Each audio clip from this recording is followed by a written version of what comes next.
歡迎嚟到連結呢個頻道，我係張師奶。師奶閱閱讀充實心靈。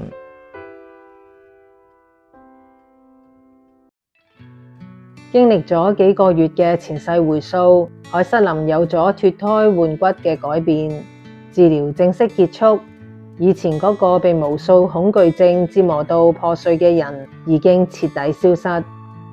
而家喺魏斯博士嘅面前，係一位皮膚散發光澤、眼神充滿自信同慈悲嘅女性。佢怕水、怕黑、怕近親嘅症狀已經100%痊癒，唔再需要任何抗焦慮嘅藥物。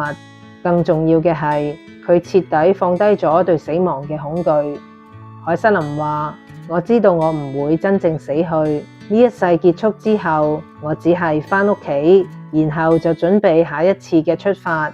既然死亡唔可怕，咁活着嘅每一天，我都應該好好去愛，好好去體驗。魏斯博士喺臨床記錄入面寫住，咁樣比任何藥物治療都要成功。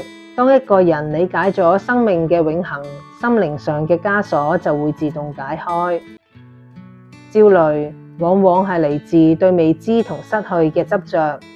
當你發現自己其實一切都唔會失去，連死亡都冇辦法將你同所愛嘅人分開，你喺呢個物質世界就擁有真正嘅自由。